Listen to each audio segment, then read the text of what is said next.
Welcome to Peoples and Things, where we explore human life with technology. I'm Lee Vinsel.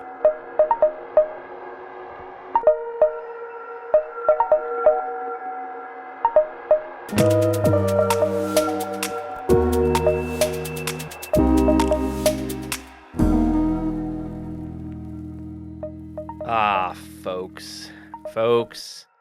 Those of you who know me know that I have a fine collection of hobby horses. These are first-class, handcrafted, bespoke hobby horses. Fine things. In fact, if I might be a braggart for a moment, I might say that I believe it is the most exquisite collection of hobby horses in this nation. Now, when I talk about the beauty of craft, I don't mean that in a way that besmirches mass-produced goods. Not at all. No, you find that mindset all too often in what we might call cultural pessimist technology criticism. Criticism that blames technological change for social decline. For example, I have been listening to the philosopher Hubert Dreyfus's lectures on Martin Heidegger's late work on YouTube, and Heidegger had a thoroughgoingly backwards-looking nostalgic view of craft as opposed to modern technology. Heidegger was absolutely crazy for handmade cuckoo clocks of all things. But he had little understanding of how mass production was related to, for instance, declining poverty on a global scale. Now, you can wallow in miserable nostalgia for the bygone days of yore if you like, but personally, I think that is no way to live. I mean, the biggest problem is that nostalgia involves living a lie. It posits a golden age that never really existed. But it's also the case that people who fetishize craft in this way hate poor people. Because when everything was made through craft processes, things were much more expensive, and the poor had hardly anything at all. No, I'm not on board with this cultural pessimist view of modern technology. I mean, is there anything more beautiful than IKEA? That's the height of human accomplishment right there. No, when I talk about craft, I mean simply, where do you want beauty and art in your life? That is, assuming you can afford it, because finely made crafts are expensive, but I decided one place I wanted beauty in my life is in my hobby horses. And that's why over the years, I have procured a sizable collection of artisanal specimens. What's my favorite hobby horse among them? Well, that's an impossible question, like asking me to pick my favorite child or favorite pet or something. It's not happening.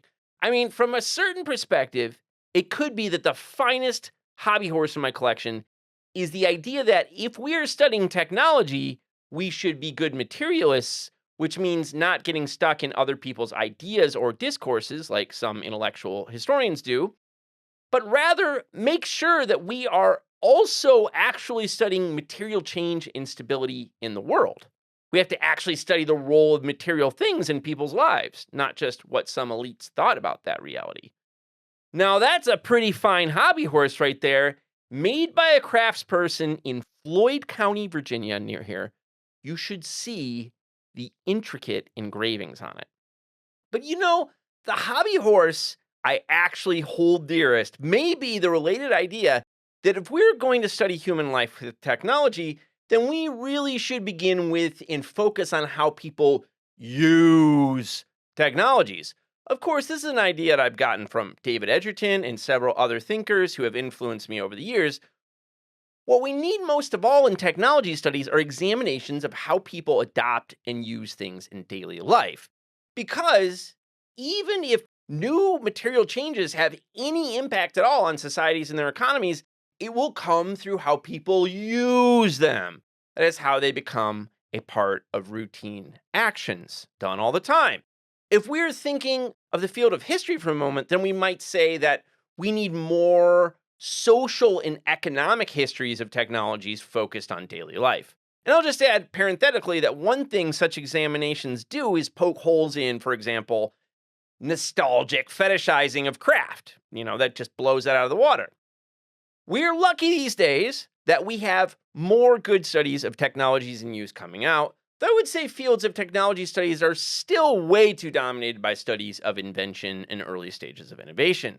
I believe that today's guest, Tiia Sahrakorpi, who is a visiting professor at Weber State University in Utah, has conducted one of these fine studies of technologies in use.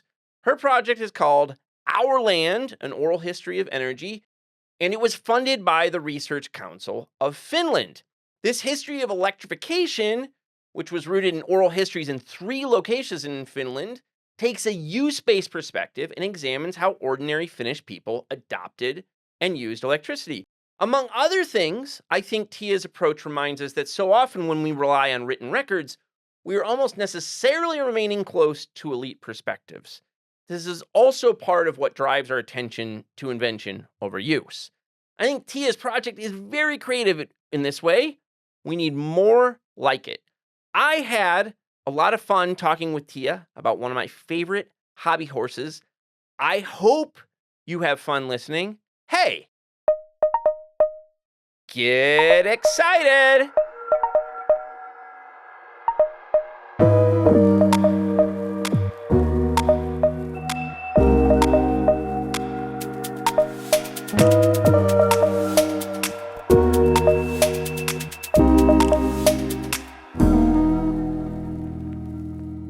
Tiia, thanks so much for taking the time to talk to me today. Thank you so much for inviting me. I'm really happy to be here. So, Our Land is a history of electrification in Finland, and it's a very interesting project. Can you tell us a bit about it and what you're trying to do with it? So, this is a really big question. I'll try to answer it very briefly. So, the book project is a first history of energy, mostly electrification of Finland through a citizen, quote unquote, normal people perspective. So, in Finnish historiography, there's only 2 books that cover electrification. They're mostly from a systems, large technical systems perspective.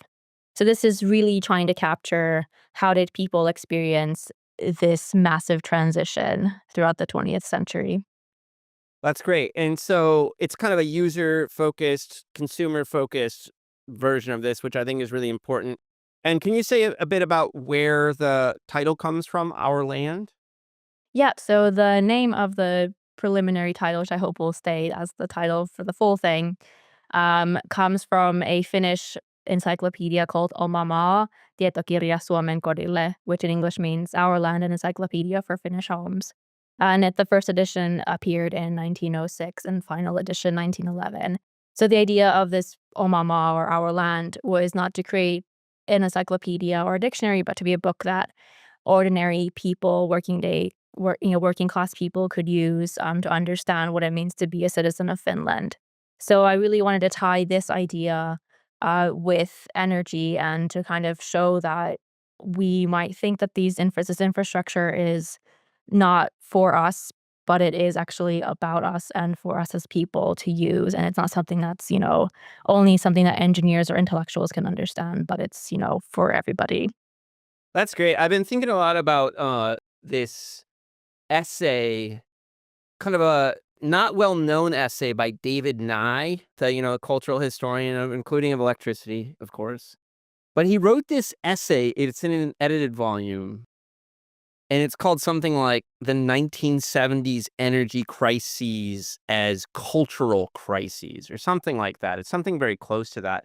And what I mean, I read it in grad school, and I remember it really stuck with me about how so many things we do in daily life depend on energy use, as we became more kind of energy intensive cultures. And that's everything from working to entertainment to like how we hang out with people, how do we get around. And so yeah, I love that image, right? That like and I think this plays a big role actually with prices, like when price shocks come around too, because it's like disruptive to ways of life, right? We hate that. Yeah. Yeah. So it's kind of just a little bit fleeing off of this topic. So I was actually asking a lot of people in Finland about what they remember about the 1970s energy crisis because it's a really big feature, and especially Anglo-American literature about energy.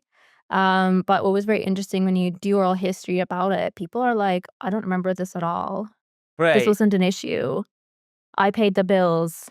Sometimes we had power cuts. It didn't matter." And was it not, I mean, it was some countries were hit harder by the energy shocks in the '70s than others. Was it just that Finland maybe wasn't that badly affected, or is it was affected and it just there's no memory there? So I do think it was affected. So again, it seemed to depend on, so I interviewed people from primarily 3 different locations in Finland. And so, for example, I purposefully also chose a lot of, like, more, well, places that had big energy infrastructure was the primary, like, places I picked. And these areas are nowadays much more rural than they used to be. But when you're interviewing, so I interviewed some people from Uusimaa, so this southern Finland region where is how Helsinki is in this region, for example. So when I interview people from that region, they remember there being an energy crisis, and they remember, like, kind of stickers everywhere to turn off the Okay. lights and things like that. So it also seems that there is, to some extent, some rural urban divide. And then when I asked people also about what do they remember, because, in 2022, in Europe, we also had a major energy crisis. And even there was one day, I think it was in December 21. So just kind of like, I think it was maybe, let's say, the 13th or 14th of December. There was a day when Finland almost had power cuts because of the energy consumption was just so high. Okay. Uh, um, So asking people in the spring 2022, how was this experience for you? The majority were like, I anyway save energy. I'm not a huge spender. I'm always paying attention to my bills. So for them, it wasn't that big of a deal, which was very surprising. So in that sense, that kind of showed a really interesting resilience that people have, that they have kind of culturally, they perform this like being say like a spendthrift, right? Like somebody who saves a lot of money. So again, it's hard to say if that was how performative that was and how much they actually are that way, but that was a very common trend in all the interviews. So they didn't. So while they were always expressing concern, especially about present day energy prices, they didn't see these kind of moments of energy crisis as that big of a deal in their daily lives, which was interesting to see. That's really interesting. And can you? I want to talk a bit about your, I don't know, research designer, whatever. I mean, can we talk about? I want to talk about the 3 locations and how you came to pick them, and also just your decision to go with oral history as a method. So take that however you want to outline that. All right, this is a long story. So this No, that project, go for it. all Yeah. right. So this project got conceived in the winter of 2020, so just before COVID really kind of hit. Um, and I, as a historian, moving away from, so I did my PhD in modern German history and moving back to Finland and trying to establish myself there. I got hired to Aalto University's mechanical engineering department, as a historian, which was a sort of a strange place to be as somebody who has a cultural history background, so very much social history and memory, emotions, all these very fluffy, Yeah. Nice. soft skills, yeah. And then as I started to think about what is energy history, because I was doing a lot of energy related research and working with people who are passionate about solving the climate crisis through engineering, I thought, okay, this is very interesting. What is the history of this topic? What's been written? Who's written about it? And then as I began to discover that, oh, this is actually very under researched from the kind of themes and interests that I have, which is again about people, about how places have changed because of infrastructure. These stories are just not really there. And then I spoke to one of my fantastic colleagues. He works now at Lappeenranta Technical University, Professor Jukka Paatero. Jukka and I actually spent a long time discussing the kind of energy infrastructure in Finland. So he was kind of that primary person who really helped me figure out what is the major energy infrastructure in Finland. So one of the locations I picked was Finland's first hydropower plant, which is located in Imatra in South Karelia. So he, explained all the technical information and details, how the Saimaa Canal works and how all hydropower works. Because again, I have background in cultural history, My, Right. background is in Nazi I was Germany. gonna say, you were writing about Nazis, right? Nazis, Yeah. yeah. Yeah, I'm like Nazi Germany kind of like it Yeah. sounds terrible, but, like, that's my background, and, like, World War II, like, I knew all the battles of, like, World War II pretty well, and, like, Yeah. now don't Yeah. ask me, but back then, like, that was, like, my bread and butter. So, anyway, so he was such a vital person to kind of give me this, like, engineering crash course, in how power plants work, Uh-huh. how it is AC versus DC. He drew these beautiful diagrams and we went through everything and I got just like kind of, this wealth of information. We would sit for hours together, and he would explain everything. And then through all these discussions, the project kind of began to be conceived. And then I really saw that this actually has the potential to be something really great and really interesting and has value, not just for Finnish people, but also for the kind of history community in general as a project.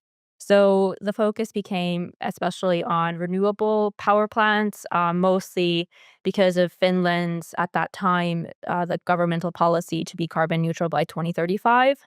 I'm not sure if the current government now has changed that policy Yeah, a decision, lot of governments, I think, are quickly revising these but plans. Finland Yeah. could have managed it, but this is yeah, because 'cause we're a small country Yeah. and there's a lot of goodwill among industry actually to make this transition, Yeah. but it's the politicians and the people who are involved, people who voted for the certain politicians that have now kind of pushed back against Yeah. this decision.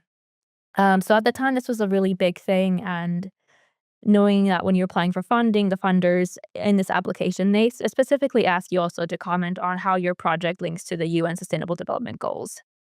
So therefore, I made the very explicit decision to focus on renewable energy, and I've lumped nuclear as renewable for this instance. Again, that depends on your flavor of politics, how you define nuclear energy as renewable or non-renewable. Right. For this project, we went with, like, kind of renewable, at least the emissions are low.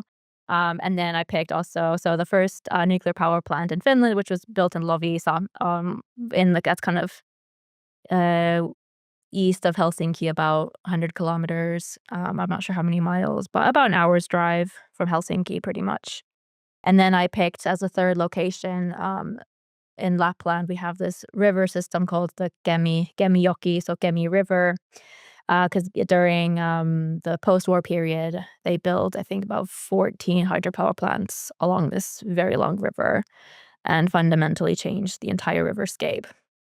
So I wanted to really pick kind of diverse locations, but also try to make the project very feasible because it has to be only 3 years, and they obviously really wanted a project that can meet all the deliverables, which you set for it.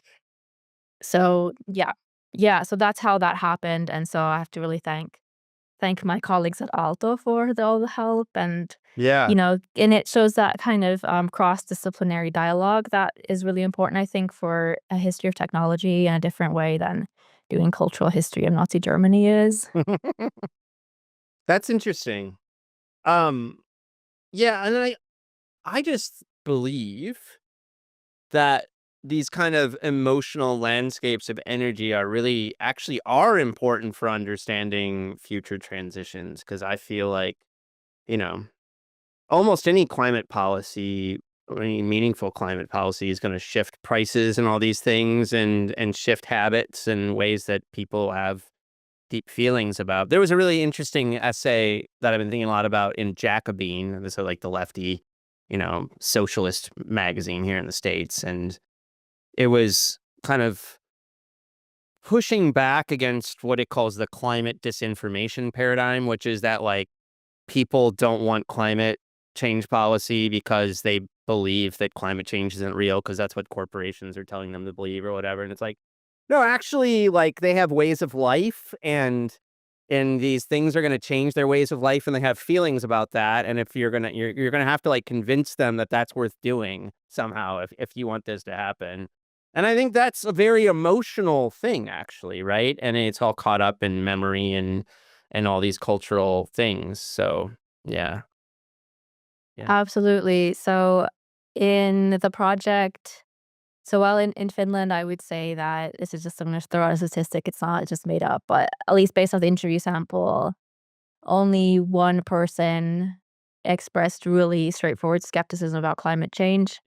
And then that skepticism was from an older woman living in sort of eastern Finland who um so when we started kind of, this is towards the end of the interview, and then she sort of expressed concern about, why are we not burning peat anymore? This is like a Okay. freely available coal resource, in Yeah. Finland, and we should, not be reliant on anyone else for energy. And we have this resource.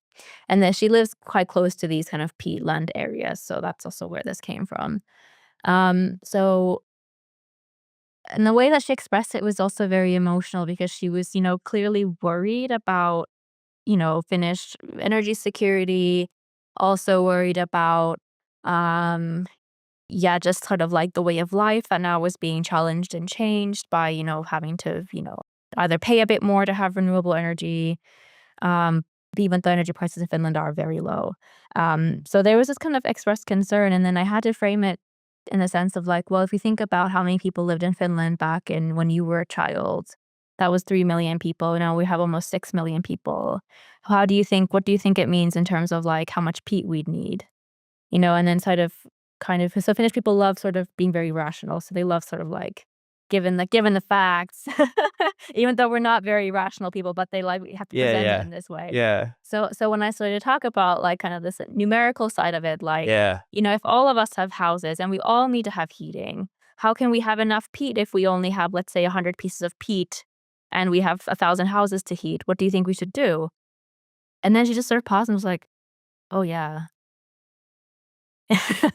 So Yeah. it just shows that people like they want dialogue, and they want somebody who's empathetic and willing to also listen to their concerns.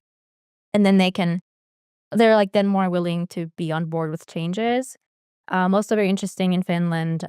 So when doing the kind of research on nuclear energy, and I'd hoped originally to get a lot of interviews from this Lovisa area. So Lovisa is a Swedish speaking, well, now it's no longer, it's a bit more 50-50, but back in the 70s, it was Swedish speaking majority.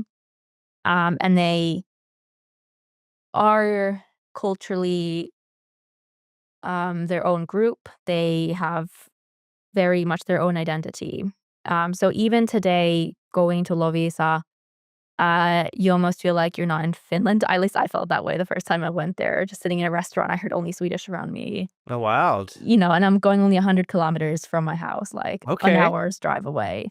And the people are different. They're kind of more kind of lively and talkative with each other.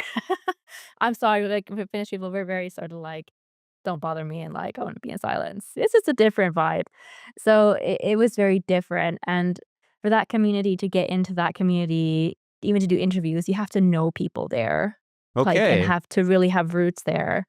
And I don't really have them because obviously I'm not from there. I'm not from the Swedish speaking minority. So again, that kind of makes certain challenges to get enough interviews from these type of areas. Actually, the same problem occurred in a lot of different places in Sure. Finland, which I had no idea would be a problem.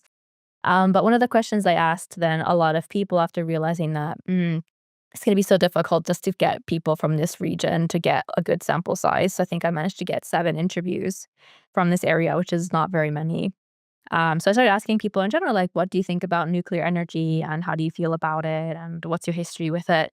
And then even these stories were very emotional. So Finland as a country, if you look at any kind of, nuclear energy polling, it's always very like Finns approve of nuclear energy. Yeah. Like now it's currently like all-time high of like 80% or something like that in the recent Energiateollisuus poll.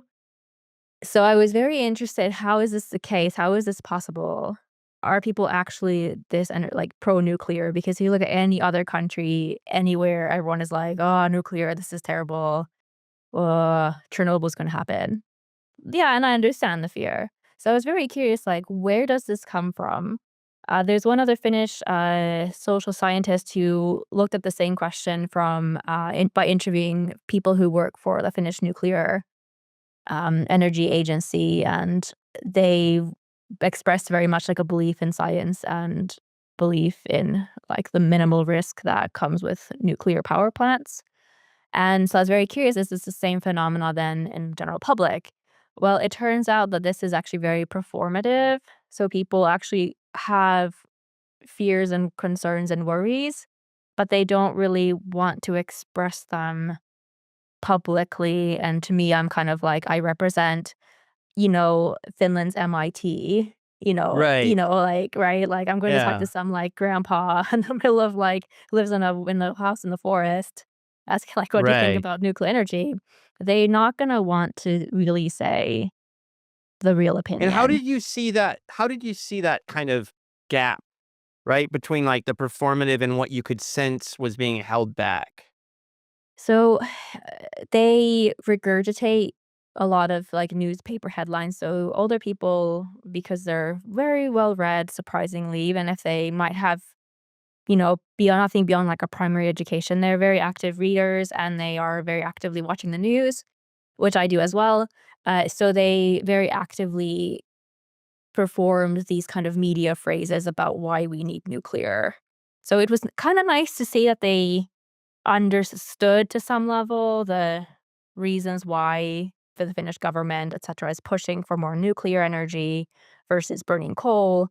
Um, but you could tell that after, maybe 10 people saying the same thing, always to start off with that, hey, this is probably not what they're actually thinking. They're telling me what they think I want to hear, not the real opinion. And So could you get they're a sense? I mean, was there hesitancy or was there like, could you just get a sense of something else in them? yeah, you can see it, and then they really wanted to please me, if that makes sense. Like Yeah, no, totally. people Yeah, genuinely they're super lovely, and there's always people who you don't get along with. Like that's just normal with any interview. sure. But you can tell that they wanted to make me happy, and so it really took some time to. So I'd often repeat the questions. I might ask it at, let's say, minute 30, and then come back to a minute, like at the 45-minute mark. And then if they're really talkative, I'll come back to it again the hour 30 and see if the answer changes over time. Interesting. Yeah, and for some people it did, and then others they um clamped down on what they had initially said. So then that said to me, okay, this is probably what they genuinely think. And then I also try to really provide like a safe space. Again, it feels really silly to say, but especially women were more hesitant to say negative opinions about nuclear energy because they're also the kind of target group as seen as mostly anti-nuclear, even in Finland. So they were very concerned about being labeled anti-nuclear and having that kind of stereotype also thrust on them. So men were, after that kind of media regurgitation, they were then more willing to be like, yeah, okay, fine. I actually think this. Uh-huh. Yeah. And with women, it was more like, oh, I can tell that you've really read the news and like, but have you ever thought about like, when Chernobyl happened, did the radiation ever worry you? Were you afraid of it? And by phrasing it that way and trying to, unfortunately, it's a little bit leading on, but they wanted somebody to speak the words so that they could themselves be like, actually, yeah, this really was a worry for me. I was really worried about my children. I had lots of nightmares about this time. So that kind of gave them the avenue that because I also kind of broke the silence that they themselves felt more comfortable with then expressing certain feelings. And I found that really difficult because I also don't think oral history as an oral historian, I should be, like, spoon feeding, like, "Hey, did you think these things, or did you think those things?" But they really wanted that, like, they wanted somebody to give them the kind of, like, alternative opinion that they could feel like they could be Build on. accepted to say it. Yeah. Yeah, That's really interesting. yeah. How many And even interviews did yeah. you do total? I have done 64, I think, so far. Yeah, And they're yeah. long, huh? Yeah, they go from the shortest are probably 45 minutes and the longest one is 5 hours. Oh The my lord. Some Yeah. people have a lot to talk about, but a kind of a yeah, 1 hour to an hour and a half is pretty standard length. Okay. Okay. Yeah. Yeah, and they get to tell their life story, so we start off with their childhood often. So it starts with very sort of, what was it like to grow up? Where did you live? What kind of house did you have? Did you have home heating? What kind of heating did you have? Obviously, they all have some kind of heating. It's Finland, Mhm. right? Yeah. But I play a little bit dumb, like, oh, like what did you have? Did you have like, central heating or? No, no, no, we had a wooden oven. Oh, okay, I'd say, and then be like, who was heating it? Who would put the wood in it? And then they'd be like, uh, my mom? Maybe me. So then the stories sort of slowly start to come out. So I try to kind of be very um open with them and also say that, that there's no right or wrong answers. There's also a big fear that people have is that because it's about energy, like they're thinking that, oh, she's again from this MIT like place. She's so smart. She has a PhD. She's coming here to the middle of nowhere to talk to me. I've never had, more than a primary education. So they have so many fears as well and expectations of Yeah. what's going to be like. So a lot of the Interesting. pre-interview stuff is about getting very comfortable with having the interview. So again, this is kind of stuff that I hope I can put into the book. But when I go to a person's house, the first thing we do is we have coffee and Finnish pastry called pulla, which is sort of like a well, actually, Americans don't have a very good version of it, but it's you have these like cinnamon roll bun things, Yeah. which are sorry, they're not very good. Yeah, Yeah, yeah. yeah, and we also put cardamom in it, so it's a little bit less Okay. sweet Oh, and has yeah, yeah, cardamom, and they yeah, are fantastic. yeah. So Okay. this is always the staple, that you have, when you go to someone's house. So that's always how the interview will start is that they actually ask me tons of questions about, like, who I am and my life and what I'm up to, and a few times I've always also been asked, like, "How old are you really? You don't look your age," and I'd be like, "Do you wanna see my IDs?"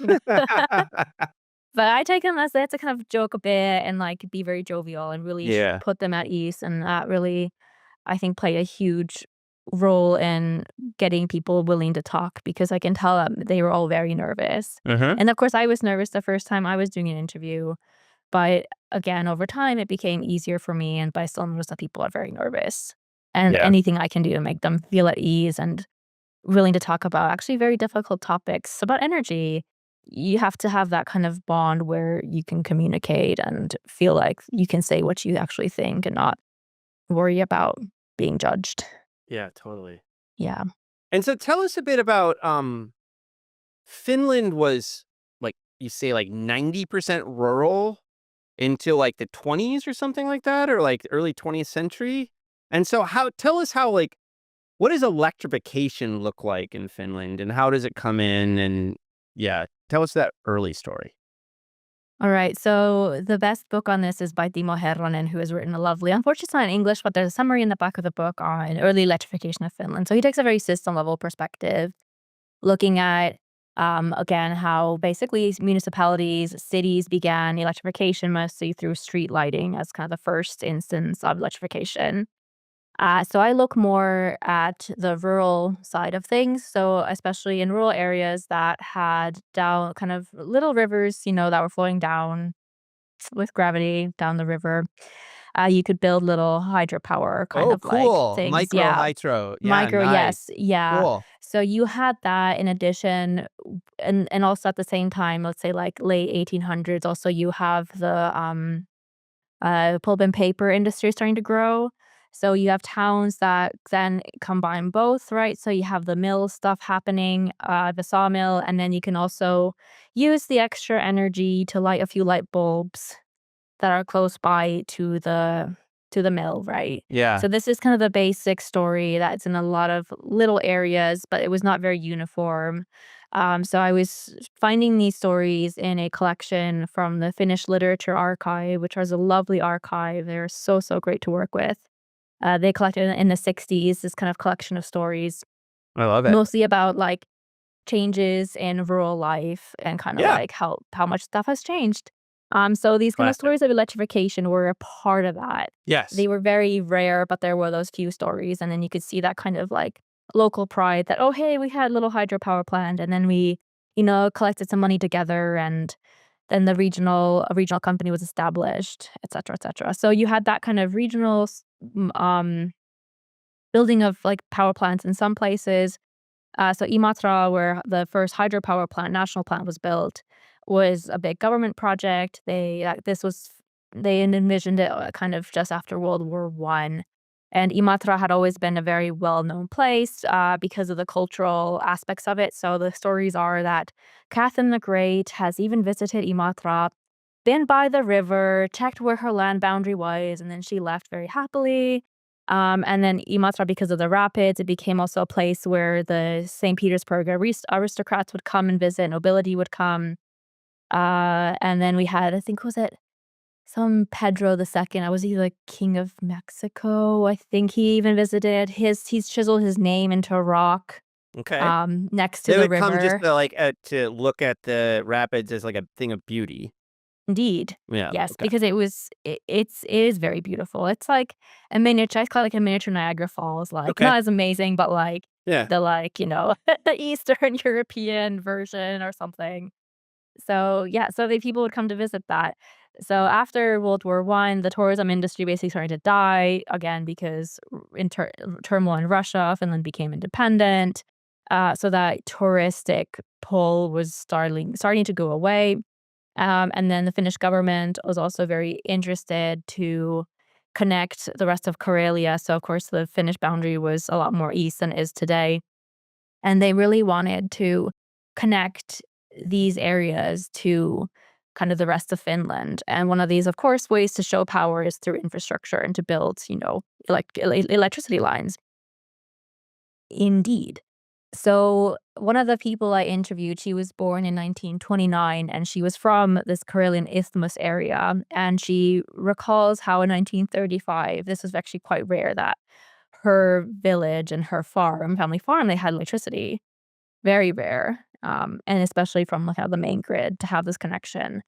And then, of course, it improved their life greatly. Women would be going to feed the cattle. She was talking about how her aunt would like basically have to hold a candle between like her teeth That sounds not sideways safe. and Yeah. then carrying a sack of hay. Right. You're right. Yeah, I was like, how did you not die? Like, Yeah, yeah, she's yeah, like, it sounds bad. it sounds a bit bad. Yeah. Yeah, so she was like, "Yeah, I still remember that as a young child, and I remember definitely when electricity came because it's changed everything." And I can't recall the number now, but she could recall exactly how many kilowatt hours, like, they were using up and everything in, like, as a Damn. young child. Wow. Yeah, it was impressive. Her memory was she was, this was a year or 2 ago, she was, like, 96, I think, when I interviewed her, and crystal clear memory. Just remembered everything, yeah. Yeah, so this is a really fantastic case again of like how much this kind of big infrastructure really influences the everyday practices of normal people. But those are also some of the stories that you're not always going to get in the archives because they're just not recorded. Totally. You have to get through all Yeah. history. I've been thinking about this a lot actually because, I'm kind of like a oh yeah, we talked about this at Weaver State, but I'm kind of an Edgertonian guy. Like that's where I lean. I'm a history of uses person, and there's like reasons I care about this, and I think it's because technology adoption and use is where social and economic effects of technologies actually come from. And we get so many histories of like invention and innovation because that shit's like easy to do, frankly, because you can just go to the corporate archives. But then the question is like, where do you get histories of adoption and use? And I think you're right, is like in a lot of places, probably what we need is oral history, and even though it's not a flawless method by any means, but how else are you going to get at that stuff?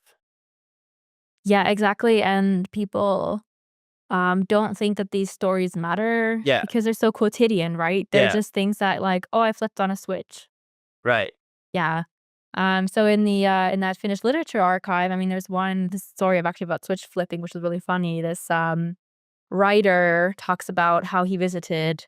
He calls her like a grandma, but I think it just means in that kind of cultural context, like older woman who was probably some neighbor. So in Finnish, I would like mummo. He was like, I Okay. went to visit this mummo, and apparently like they had just or he was exhibiting how the light works or something, or the mummo came to visit him. I don't remember now, but she when she saw the light being turned on and off, she was like she kind of put her hands to her chest and was like, That's enough."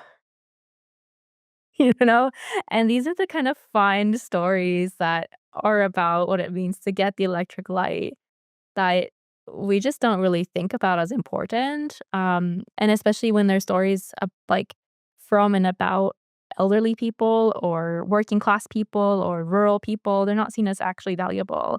I mean, we a little bit see this. I feel very like sacrilegious in saying this, but even in Ronald Klein's work or with Richard Hirsch, both of who I very much respect, the work that they've done, they do rely a lot on newspaper sources and kind of other kind of official documents to kind of trace these stories. And they're not really looking at trying to find what does some grandma think, who's like probably a little bit illiterate. These kinds of things I think are really what make a good also history of use and things that which Edgerton does talk about and really advocates for. And having now been reading Shock of the Old very intensely with my students this semester, I really appreciate what he's saying and why he's saying all these things because as you said, like you can just easily write, electrification of Finland, which people have already done by just looking at what companies have done and look at the kind of, infrastructure building documentation because all that exists. It's Yeah, not totally. hard. Yeah. Mm-hmm. Oh man. Yep. Hey, I read in one of your documents that like the socialist women's magazine was like down on electricity. Is that right? They had some issue. What are the socialist women? What were their beefs with electricity? Basically, they were concerned, this is in the 1920s, about costs, and the Okay. fact that, I don't even know how did you even find this? Oh my I'm sort of impressed now. Um, No, it was they in one of the documents you sent with the Did along I with your send big this? proposal. Yeah. Yeah, it was kind of an Oh, outline. yes, Yeah. that's true, yes, because it's I'm kinda just, trying to decide if I want it to be its own article or what I'm gonna do with this material anyway. So, yeah, so I found in this it's called Toveritar, so comradess or something in Yeah, no, English. nice. Yeah. Yeah. Magazine and because I was also very curious that a lot of the, very capitalist magazines were very like, "Yay, you should buy like vacuum cleaners and get electric lights in your home." Yeah, So right. yeah. So it's pushing back against that narrative saying that like, poor women, working class women, like, can you even afford this? This is actually going to improve your life. You already have so many bills to pay for. This is a What's real the question benefit? for folks. I mean, that comes out in Mark Rose's stuff on early electrification is that a lot of people were like, this is expensive and it's not clear to me this is an obvious win, you know? Yes. Yeah. So it was nice to see also like women having that dialogue Yeah. because and also yeah, so I'm trying to figure out because I have again all these oral history sources, but then also when you look at like 1920s and 1930s women's magazines, even just Finnish ones. Again, this is another story that's been barely written. I think there was one book which looked a little bit at was it maybe Canadian and American women's magazines and something. There's a little bit on electrification in that book. Uh, but again, it's not very systematically looked at, like, what were the issues that women had? What were their concerns? How were they framing even the idea that we should accept electricity? Should we accept it? Right. Who should accept it? Is this for all women or upper class women, middle class, lower class, You're working gonna like class? so there's an episode, it's not released yet. It will be released before your episode is released. And it's with this guy, Josh Brinkman, who came out of my program here at VT and is a Richard Hirsch student.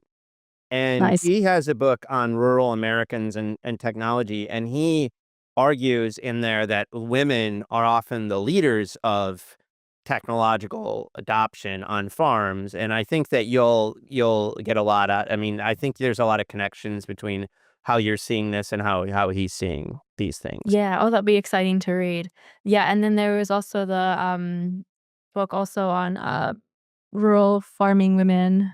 Um, oh my god, what's it called? Oh my god. No, it's okay. This happens a lot. Anyway, Yeah. yeah, yeah, Maybe we'll remember it later. yeah, anyway, but it's mostly just generally about technological adaptation of farming, of, like, women wanting certain equipment on the farms and Uh, yeah, and that book also is really good. So it's kind of again, you want to kind of again diversify. So we have a lot of this like really good, US focused literature, but we're Right. missing these same things in Europe. And what's really been quite curious to notice sometimes is talking with historians here, mostly here at Weber State. There's always a bit like, "Why Finland? Who cares?" mentality, which has been really sad to hear, and I'm just like, I "Wait, wanna what?" fight those people. No, I have the opposite reaction, which is, I mean, anything that's not the US or the UK or Germany or France or Yeah. Japan. I mean, it's just like, I mean, we have, like, these, like, handfuls of nations that we have, you know, the most histories of, and it's like Eastern Europe is totally neglected, you know? I mean, till you have Absolutely. Diana Montagna and, like, these other characters, like, Latin America is mostly neglected with these histories, so yeah. Yeah, Finland so they're just seemed so fresh to valuable. me, like, right out the gate, you know? Yeah, no, and these are stories are so valuable, and then Montagne's book is also really excellent, and I also really enjoyed that. And even though, like, in some places, right, even though the story can be similar, there's also those really interesting nuances of, like, if you were a colony before or, any kind of, these kinds of differences in the cultural, social fabric really influence the kind of the path, like, if we kind of a path dependency by that kind of path to modernity, to electrification, or what kind of energy profile you have as a country. It's just so interesting and it's so valuable. And Well, and then Finland's a yeah. I mean, just not I don't know what the word weird is not good. Unique is not great either, but it's like because of its whole relationship with Russia and that whole thing is just like a very different story than a lot of places, um, in the 20th century, so Yeah, exactly, and especially when it comes to nuclear energy. So there are a few good books on the kind of building of the Finnish nuclear complex, and they look at the very similar to Radiance of France in sort of like how they're written, but which is of course very valuable to have. And even in this story, as I met with a so he was again from Loviisa, so that area where they have the first nuclear power plant. So he used to be the head of PR for the power company. So we have this company now, it's called Fortum, and back then it was called Imatran Voima. So because everything began in Imatra, so that's why it was called Imatran Voima, and Voima means power. So it was like Imatra Power initially, and now it's Fortum. So before it was Fortum, this this person he did the PR for Imatran Voima, and he was saying that, like, when the historian who began to write that kind of first nuclear history of Finland, he was able to give lots of documents, but then that historian never returned them, and they're not in any Oh, archive. shit. Oh, no. Yes, this is a very another story that is very typical in Finland. I don't think this is the case very much in was definitely never something I heard in the UK. Germany with some through some historian friends, yes, a little bit. But in Finland, this was a common reoccurring theme throughout this project of like, "Oh, yeah, I gave this person 20 years ago all these documents. Yeah, I don't know where they are." Oh my god. Or yeah, like or the other option was like, "Yes, so Stora Enso, which, is Finland's biggest, but also Europe's largest pulp and paper, like, supplier, they apparently have" this is a story from the Imatra city archivist, so you can thank him for the story. He said that he was trying to see what is in their archives because again, they are Imatra's largest employer. They have people have worked there in that company for 4 generations. And he was trying to kind of map out what's in their archives. Can Imatra City take some of the material? Um, and apparently they were locked away somewhere where he was able to access it for 20 minutes at a time, and that was it. And he had to have somebody with him the entire time. So he was not able to catalog what was even there. And this was stuff that's over 100 years old, and they were in very bad condition. They were not kept in, a kind of space where you'd archive any paper documents. And the same was also for another, local newspaper that he wanted to kind of see the, original, like, versions of that had been archived somewhere. Then they finally traced where they were located into some vault somewhere, and then the custodian or whoever was kind of leading the archivist there said that, "Well, here it is, but actually I don't have a key, and we haven't seen the key for over 10 years." Oh, wow. Wow. Yeah, so there are these massive gaps, that exist in Finland that unless you're starting to dig for them, you can't really you just don't notice them or and they were kind of obstacles that I never had thought would be a thing. I was like, of course, this country is so bureaucratic. We document everything. Well, that only started in after the Cold War, pretty I much see. after that Huh. ended. Because suddenly data can be more free. You can actually start having statistical data. I mean, they didn't even take any statistics about social class, proper ones before the 1983. So how do I self-identify? Do you identify as working class, middle class, entrepreneur? They didn't have, yeah, they just didn't even keep these statistics. Again, Well, I mostly I mean, think, and one yeah. thing that I think your oral history uncovers in a number of ways is just how we kind of backcast later developments, like with the nuclear stuff. You're saying yeah, post 1990s, there are all these social surveys are turning up, but we're we're projecting that anachronistically back in time, right? Yeah, absolutely. Like Energiateollisuus, which is Finland's like largest energy, I think maybe largest and only energy lobby group, who are also very nice people. I know the heads of these places because Finland's such a small country, and you just get to know these people. So I don't think they are doing any of these surveys out of maliciousness or trying to fake anything. Um, but even the surveys start after Chernobyl. Really, they have some brief survey data that was an independent study done by, I think it was through Tampere University, if I remember correctly, that did one in '84, so just before Chernobyl, and that's the first survey. And then now we've taken as fact that everyone's pro-nuclear, even though the support was 60% in 1984, and it blipped with Chernobyl, but look how great it is now, and the small blip again with Fukushima, but everything's fine again. Yeah. Yeah. Hey, there's two more stories I want to be sure we hit before we wrap up. And so the first one has to do with you look at this pulp and paper hydroelectric um hydroelectric system set up that is feeding a pulp and paper industry, and there you were interested in certain topics, including these kind of everyday quotidian things we're talking about, but environmental stuff kept coming up. So tell us a bit about that, because it sounds like it was not what you were expecting.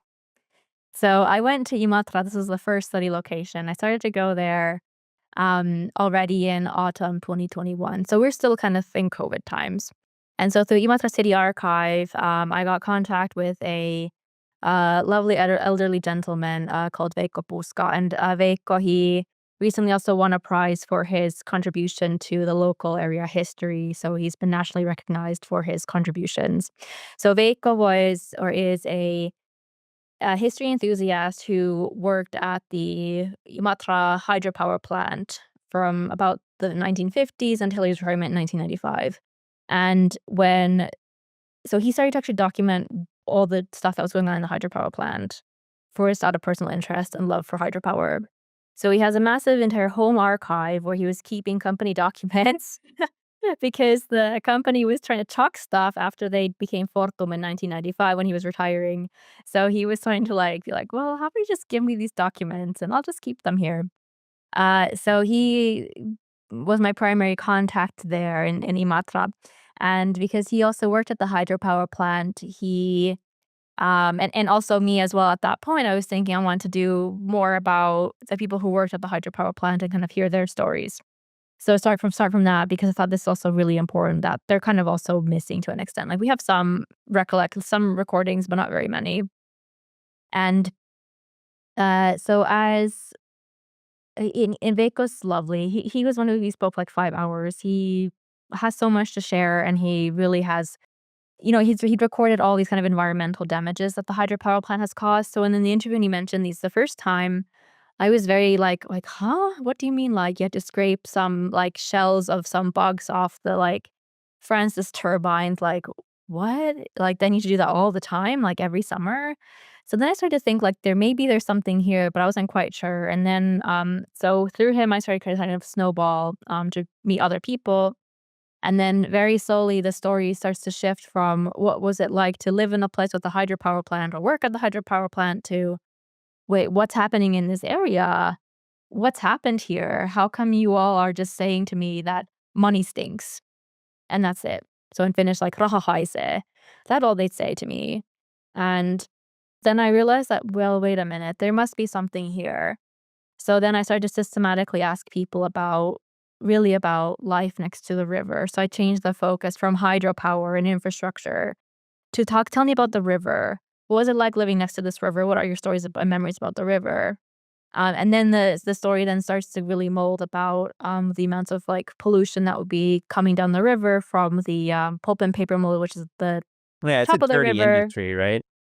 Very dirty industry. And nowadays, of course, they've cleaned up a lot. So we can't like say that they haven't done things, but they only did things because of legislation and because they had to, not because of any goodness of their hearts um, at all. And then even now when you drive through Lappeenranta is the next biggest city next to Imatra, when you're like driving this highway road, you can just smell the paper still. It has a very pungent, strong smell. So even back then, like, when I asked even, like, my parents, like, "Hey, did you guys ever drive around the Imatra area or Lappeenranta?" "Oh, yeah, yeah, yeah, to roll your windows up and, like, not breathe for, like, an hour because it smells so bad." Yeah, so it's now bad, but it was horrendous back then. So then I realized that this is actually a story that's just not anywhere. And then even going through, our major newspapers, there was just no talk about this, and I was like, "How is this possible that this is, like, causing people?" Also, of course, this causes health problems. It causes lung cancer, asthma, respiratory problems, etc. This is not mentioned anywhere, and even the river pollution itself, I thought this is, like, visual, like, the Yeah. river was green, not blue, but green, and also having, like, big, like, foam balls floating in it. You'd think that, like, This would get recorded. it was recorded somewhere, yeah, and it wasn't, because the Soveikko said his theory was that because all the newspaper paper is made by this company, that they can give you a worse price on the paper for printing your newspaper if Right, you okay. write bad negative Yeah, press yeah, about them. yeah. And like Take and I'm that! like, Yeah. "Take the" yeah.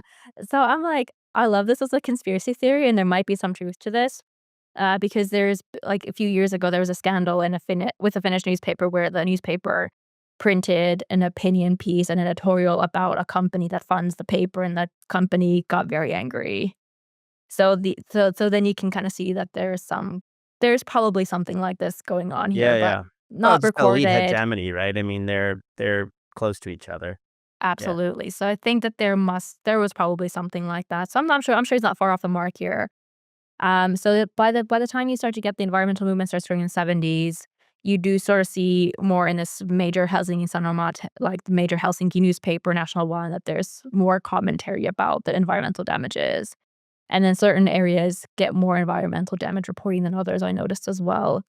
Mostly, I think because this pulp and paper industry was and is so important for the Finnish economy that you can't just rock the boat. Like, you have to just, like, put up with the pollution problems because, again, the wages, like, if you were working, even as a cleaner, even 10 years ago, one of the interviewees told me that you could earn, like, 3,500 euros a month, and that's a very good wage for a cleaner. Usually, even now, you're looking at, at most, maybe 1,500 euros a month. And if you're working for a paper company, it's 3,500. Wow. You're living basically that wage in Finland, you would earn also doing sort of a white collar, normal job, office job. That's like an office job wage as a cleaner. So just to give that context, like you're earning so much money. And so then again, when you're earning a lot of money, you put up with the climate or like the environmental damage that's being caused. And then therefore you don't want to rock the boat. You don't want to say that actually I disagree with what's happening here because that can jeopardize your family's employment, your family friends' employment.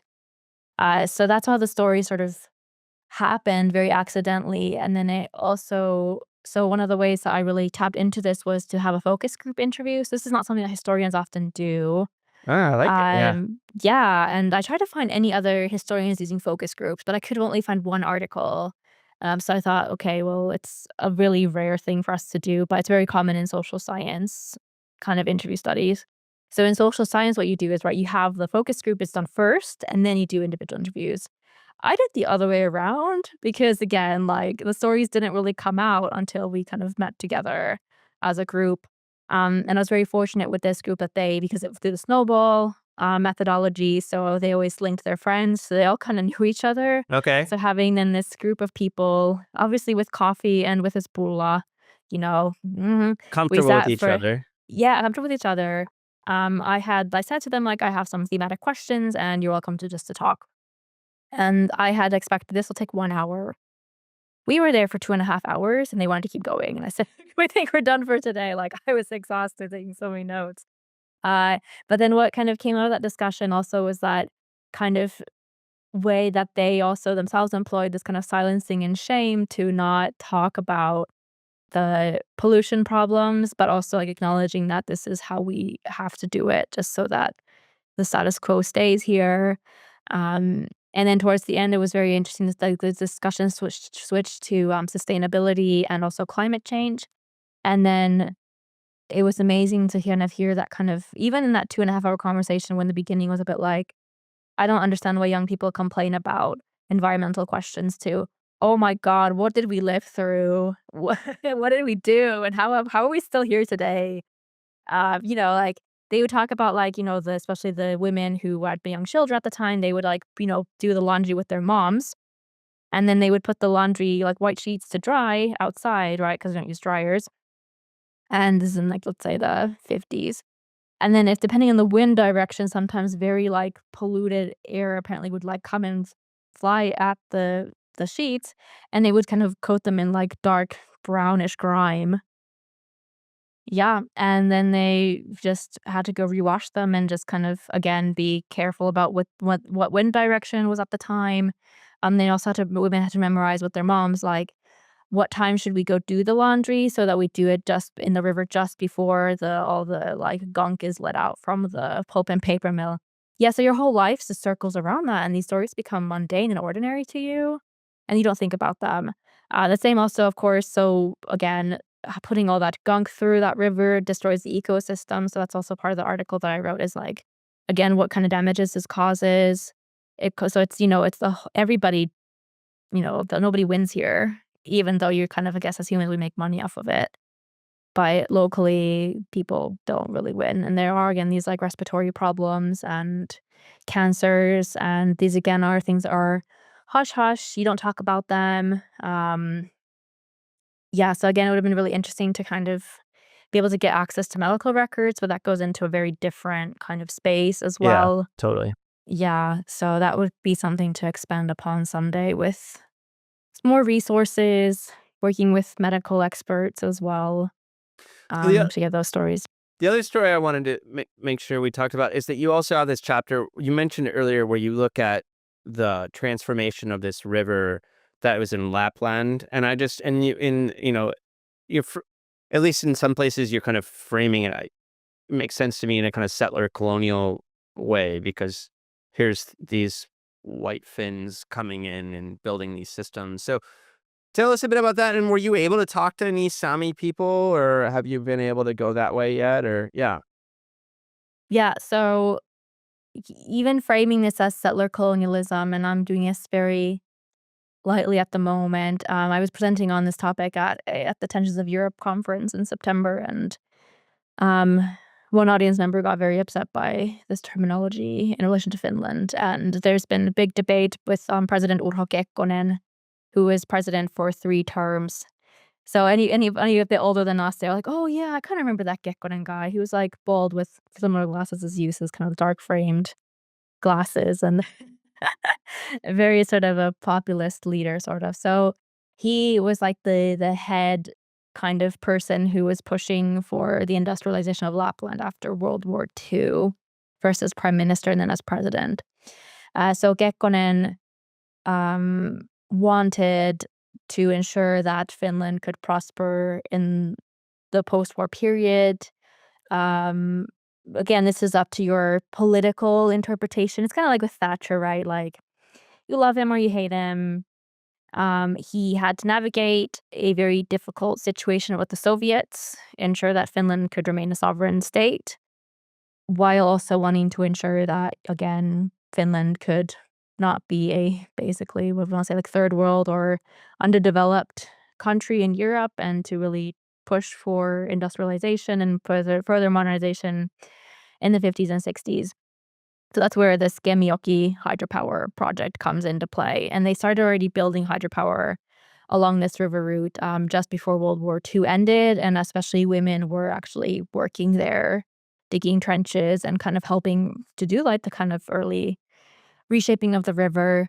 There is one, it's kind of like an oral history, but it's more like somebody went and talked to people and wrote their musings about people's views about what this was like. So it's not a great book, but it sort of, outlines how like women would, again, they'd be working, digging trenches, and they'd be like, okay, you're all fired, but one of you can stay as a cook when the men came back. So often the story has been very much framed in the Finnish male sense of Finnish men working there, working to build this river system to support hydro.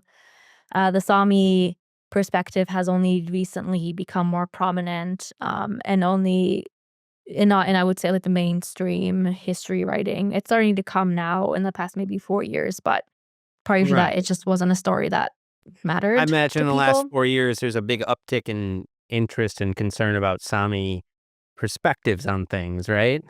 Yes, absolutely, and especially with wanting to build more wind power in Finland, especially in the Okay. north. Same in Sweden as well, that the Sami have now really been able to push back to some Uh-huh. extent against Uh-huh. companies. So back then, nobody could do anything really to push against the companies, basically. And to get the Sami voices, so I've only managed to interview one Sami for the project so far. Again, the reasoning has been that, again, you can't access these communities unless you have an in, somebody who's willing to introduce you, and they are very scared and very skeptical, which I perfectly understand, Yeah, with sure. you coming in to just to exploit their stories From for your own MIT. benefit. Yeah. Yeah. Yeah, exactly. They do not trust you, and they, think of you as the other. So I think that really having a good systematic use of the Sami voices. I have some through, TV interviews, etc. So that's another aspect that, I need to somehow find a way to kind of, again, maybe this needs to be an additional funded Yeah, yeah, project yeah. where, Yeah. Sounds like a whole other this project. Yeah. some whole yeah, exactly, Yeah. where their energy stories are the focus and it goes And into connecting with their their national groups archive. and doing it Yeah, right with like indigenous research ethics and the whole 9 yards. absolutely. Yeah. So that I hope that there's somebody in like the University of Lapland, University of Oulu who takes that challenge with me, for example, or, that there could be a place for collaboration to do that. Because they have very fascinating stories, and of course they have a very different understanding of the land versus, Yeah. Finnish people. And therefore for Finns it's, and especially even if you read like Kekkonen's sources, so Kekkonen's writings are all archived in his own personal archive. This is the kind of president this guy was. Like, he bought a house in the countryside to be his archive, and he's the only Okay. president with his own archive. Okay. All right. I see where the bureaucratic vision you were talking about comes in. Yeah. Yeah, yeah, and it's a fantastic archive. I The bet. archivists there are so lovely, great people. Pleasure to work there. Yeah. There's also these big cutouts of Gekkonen. If you should look what his face looks like, and you'll see what I mean. Of like, he just kind of stares at you, and then I had to ask the archivist, like, "I'm so sorry. Can I move the painting from in front of my desk because it's really creeping me out?" Yeah. Don't say anything bad, man. Yeah. Yeah, yeah. So when you read through the documents, you can kind of the kind of there's this I think it's this historian is Jussi Suominen. I can't remember, but he's like the Kekkonen historian. So I'm very sorry if I got his name wrong.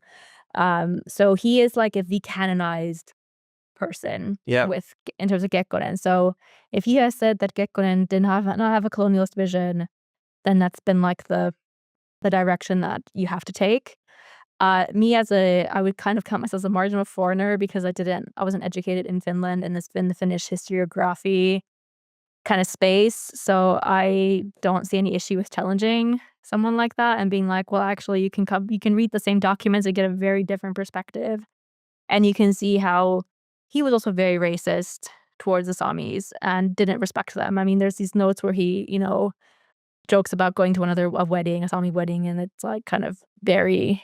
It was shocking to see how, and at the time, I think it was completely acceptable, but very disrespectful in tone.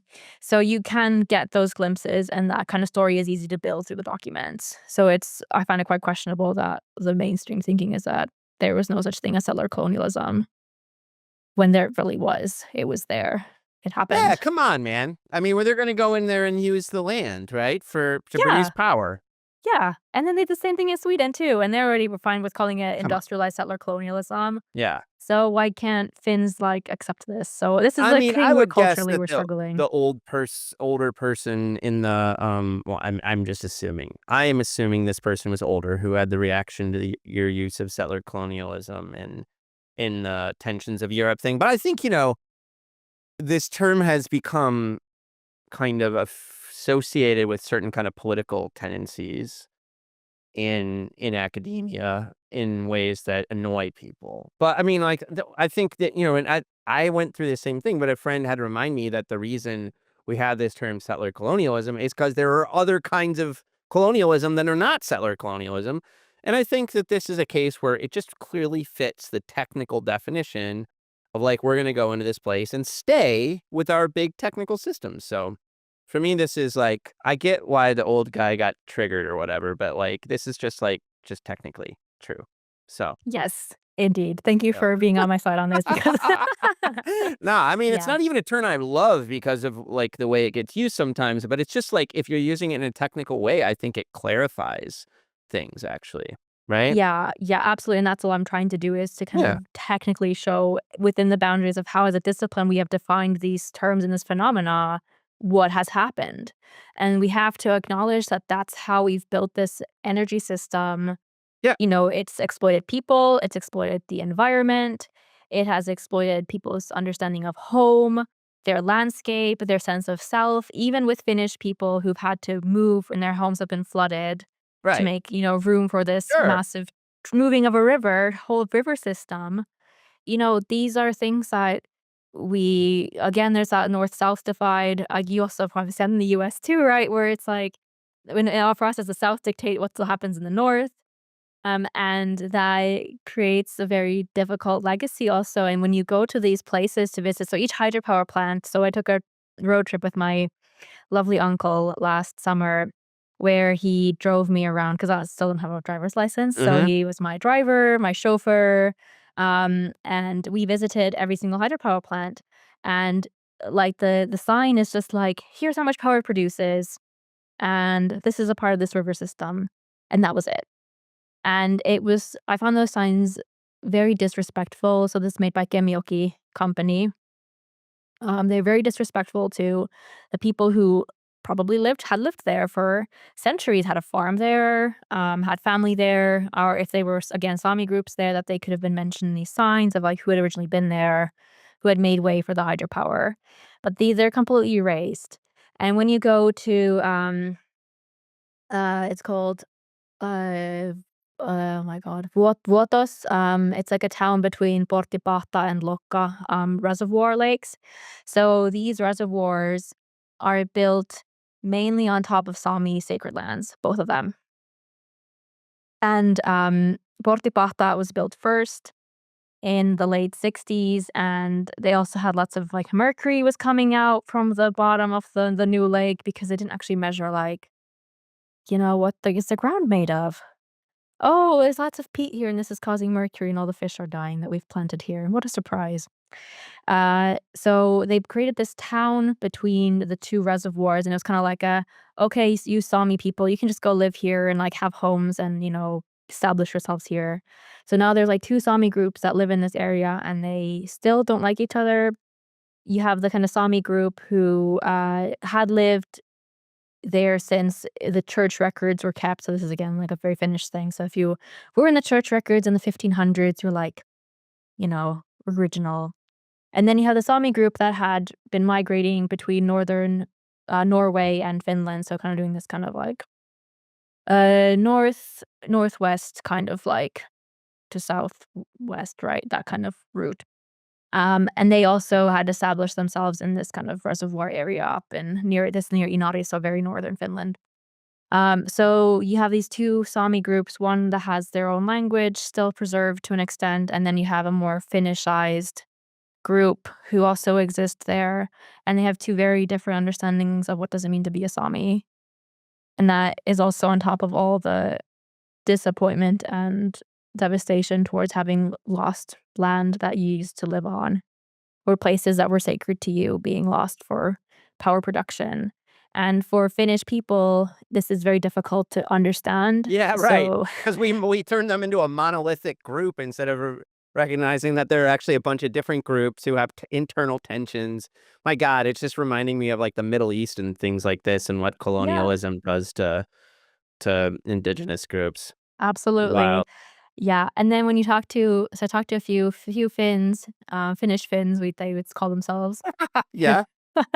who lived, next to Lokka Reservoir. So they were a part of the town Lokka before the reservoir, and then I was asking, like, "Well, where did the Sami live exactly?" "Oh, a bit north of us." Like, "All of us Finns, we were so happy that this reservoir is here now. We are very proud of it. We cannot understand why this other group just doesn't accept the reservoir," is basically the story.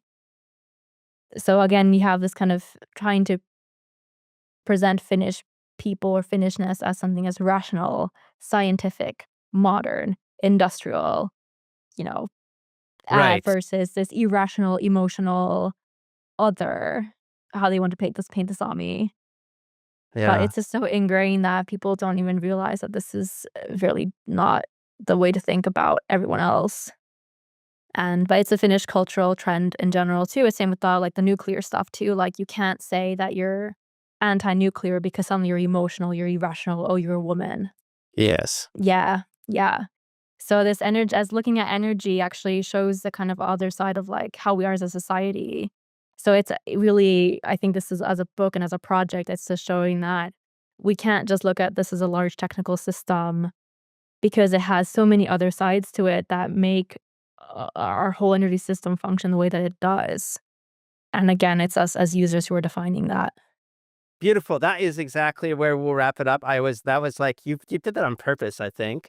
I was gonna say it's like I'm interested in kind of the emotional landscapes of energy and this focus on the everyday. And I think you just wrapped it up perfectly. So Tiia, thank you so much for taking the time to talk today. This was really great.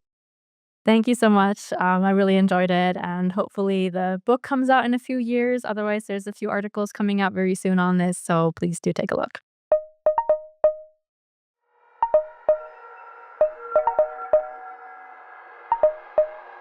I hope you enjoyed this episode of our podcast. You can reach us with questions, comments, and suggestions at leevinsel@gmail.com or by following me on Twitter at STS_news or on YouTube at People's Things. Our podcast is distributed by the New Books Network, the leading platform for academic podcasts, so that you can find us wherever you get your podcasts. Peoples and Things, like most things in this world, depends on the work of many people. I want to thank my brother Jake Vinsel for writing the music for the show. I want to thank my buddy Juliana Castro for designing the logos for the podcast. You can check out her work at julianacastro.co. Joe Fort is the producer for the podcast, and Mandy Lamb is the production assistant. This podcast and other Peoples and Things programming are produced in affiliation with Virginia Tech Publishing and supported by the Center for Humanities and the University Libraries at Virginia Tech.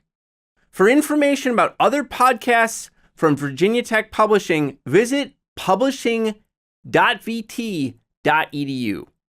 For the entire Peoples and Things team, I am Lee Vinsel. And most importantly, I want to thank you for listening.